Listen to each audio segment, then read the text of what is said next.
زراعة العنب تاريخ كتير قديم بلبنان، بلش مع الفينيقيين، يعني في مراجع بتقول بين 6000 و 7000 سنة قبل المسيح. بلشوا وقت اللي جابوا العنب أول شيء من بلاد القوقاز وانتشر هون على الساحل الفينيقي، ببلش من سوريا لفلسطين وأكيد من ضمنهم لبنان.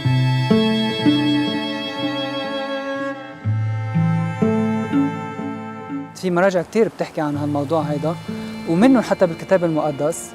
الكتاب المقدس العهد القديم بيذكر كتير عن النبيذ اللبناني، خاصة النبيذ الأبيض والنبيذ الحلو.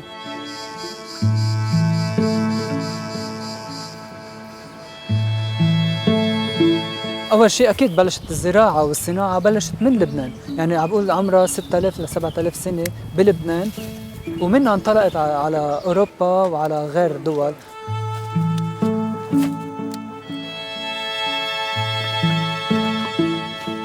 الترانسبورتيشن يعني تبع النبيذ كانت شوي يلاقوا فيها صعوبة. لقيوا الفينيقيين انه بدل ما يزرعوا ويصنعوا هون، فضلوا انه يعملوا بمطرح ما بيوصلوا يعملوا هناك، يزرعوا العنب ويصنعوا ويتاجروا فيه.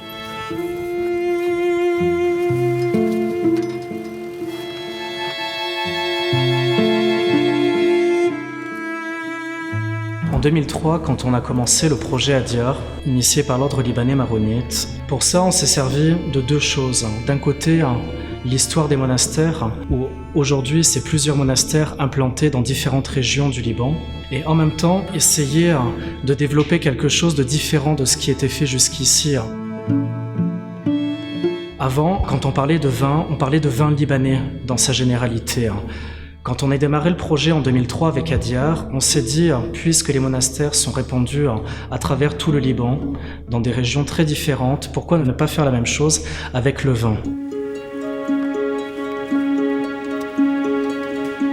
Donc l'idée, ça a été de développer des vins de terroir. Quand on parle de terroir aujourd'hui, c'est quoi ? Un terroir aujourd'hui, c'est un sol, c'est un microclimat, c'est un cépage et c'est un homme. نتخار إلن لابوهين ملفين وولن كتحاين لهوبنا يولالوه بارالوه محقنون بوي ملكوتو داش مايو لو برولو مشتايو. مع بداية المسيحية النبيذ بلش له معنى روحي أكتر، هو بيمثل جسد يسوع المسيح. لهالسبب صناعة النبيذ بلشت بالأديار. الأديار هي الأول شيء اللي حافظت على التراث هيدا، وهي اللي طورت هالتراث هيدا، وبعدها محافظة عليه لحد هلأ.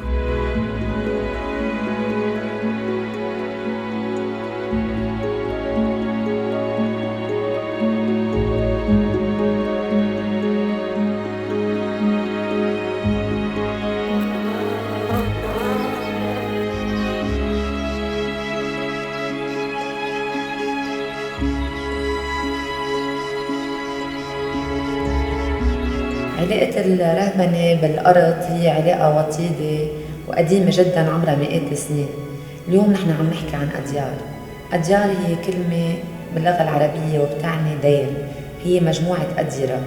بال 2001 الرهبنة اللبنانية المارونية أسست التعاونية الزراعية، وكان الهدف تبعها هو استثمار الأراضي الزراعية يلي كانت لها فترة غير مستثمرة ومهملة. مشان هيك اليوم نحن بنشوف انه العرايش عم تنزرع بثلاث مناطق أساسية هن تابعين لأراضي الأديرة بجبال بالمتن وبالشوف.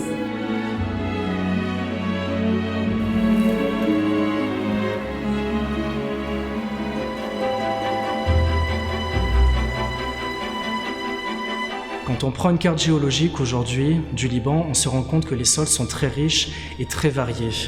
Et donc l'idée, c'était de profiter au maximum de cette richesse et de cette diversité pour produire des vins très différents dans des régions très différentes et essayer de développer quelque chose qui va au-delà du simple vin libanais. Donc aujourd'hui, avec Adyar, on a planté sur 8 couvents. On pourrait parler de 8 terroirs différents.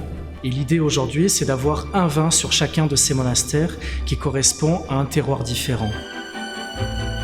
Donc si on devait résumer Adyar aujourd'hui, c'est 3 régions, 8 monastères, 8 terroirs et 8 vins différents.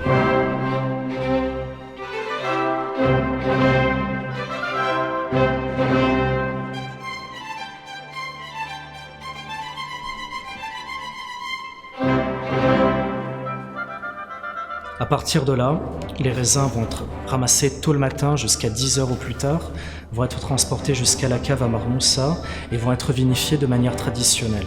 Ce qui va différencier Adyar par rapport à d'autres caves, c'est entre autres l'idée donc d'exprimer le terroir à travers ces vins de monastères. On l'a dit, Adyar, c'est 8 monastères, donc 8 terroirs différents, donc 8 vins différents.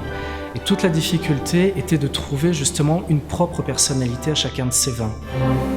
Le choix des dates de récolte à travers les maturités des raisins.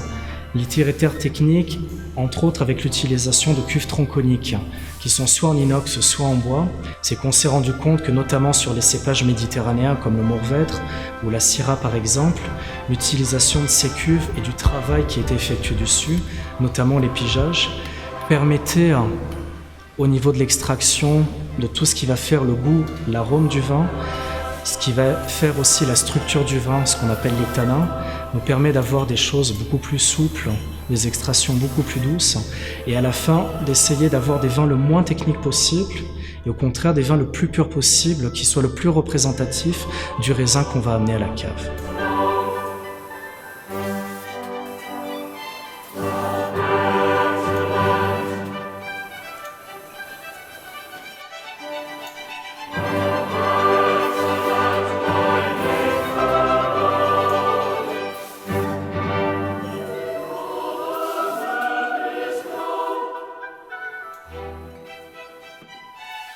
بالأماني للتراث الرهباني يلي نشأ على الصلاة والعمل. حافظت الرهبانية على التقليد عبر العمل اليدوي في الأرض وعبر الصلاة. ورسالة العمل ما بتنفصل عن رسالة الصلاة، وخاصة في الكرمي لأن بيرتبط إنتاج الكرمي والخمر بالأخص بقداسة حياة الراهب. وهيك نحن بنشوف بمؤسسة أديار هي مواصلة لهالتقليد يلي قائم على العبادة، على الثقافة وعلى العمل.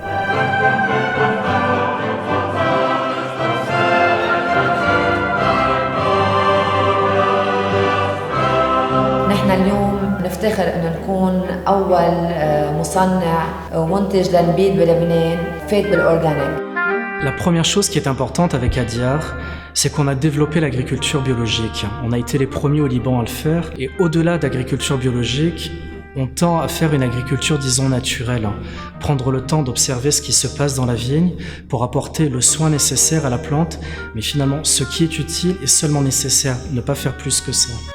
Il arrive parfois qu'on ne fasse pas de traitement du tout puisque la vigne ne réclame rien du tout.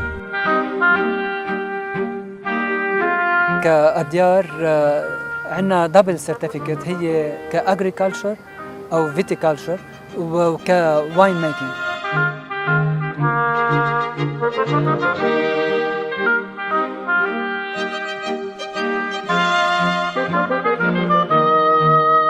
أديار هو المصنع الوحيد والأول اللبناني اللي بيحرص على ميدالية ذهبية للنبيذ العضوي بمشاركته بإنترناشونال أورجانيك أورد بألمانيا. أديار بتصنع 90,000 قنينة و50% منها بيروح على السوق العالمي. موجودين اليوم بأوروبا، بفرنسا، بسويسرا، ببلجيكا، بألمانيا، بأستراليا، كمان صرنا موجودين بأمريكا وبكندا، وهلأ عم نشتغل على أسواق جديدة مثل الصين واليابان. الجام تبع أديار حالياً بتتضمن على فان بلان، فان روزي وفان روج. البيض الأبيض عنا 3 أنواع يلي هن كل واحد جاي من منطقة ومشغول بطريقة معينة وبأنواع عرايش مختلفة. ننتقل لروزي عنا قنينة واحدة اسمها لو. أما بالنسبة للأحمر هون الشغل يلي نحن بيميزنا عن باقي مصنعين النبيذ لأنه هون عم نشتغل على شيء اسمه فان دو تيروار.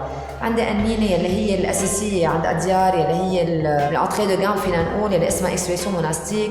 هي معمولة مصنعة من عدة عرايش جايين من كذا منطقة ومحطوطين بقنينة مسميينها إكسبريسيون موناستيك مثل ما اسمها يعني بيشرح عنا. بينما غير قنينة هن بيحملوا اسم الدير يلي العرايش مزروعين فيهم. بنبلش بعناية هي بمنطقة جبال، بننزل على معاد على 400 متر، بنروح على كفيفانية اللي هي بمنطقة البترون، بنجي على مرموسة بنص المتن بجبل لبنان، بنرجع بنكفي على المتن كمان بمنطقة قباع تنوصل على شوف على رشمية وسير.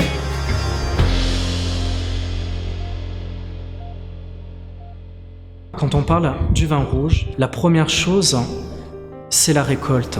Ce qui est important pour nous, comme il y a un petit peu de distance entre l'écouvant et la cave, c'est de ramener les raisins le plus frais possible à la cave. C'est la base du travail de vinification. À partir de là, on a un processus traditionnel. L'idée toujours, c'est d'avoir le travail le plus simple et le plus efficace possible.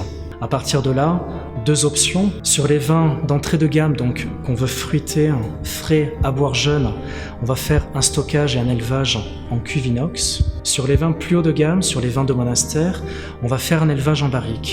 Là aussi, l'idée c'est d'adapter le type de barrique en fonction du type de vin qu'on va vouloir produire.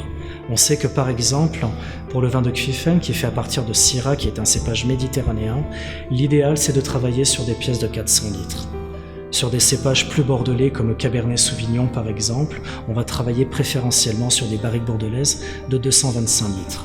Cette durée d'élevage en barrique va être dépendante du millésime et là aussi de l'expression qu'on va pouvoir avoir à la dégustation. Suivant les années, suivant les millésimes, on va aller sur des élevages en barrique qui vont durer de 15 mois à 24 mois.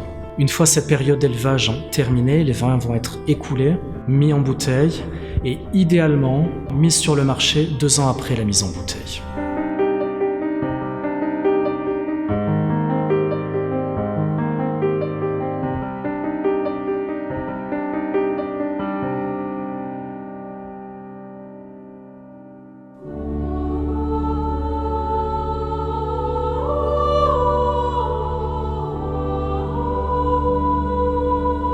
الكرمة هي غرسة مباركة. نحن بنلاقي انه الكرمة والخمر مذكورين في الكتاب المقدس في عهدين 443 مرة. من هون هالرسالة يلي عم تقوم فيها الأديار، ولو انه هي اساسا رسالة انسانية تسهم في عودة الى قيمة الارض وقيمة العمل، انما هي ترتبط اولا بالإيمان يلي نحن بيعنينا بشكل خاص بالعمل الخلاصي يلي أتم يسوع المسيح بموته على الصليب.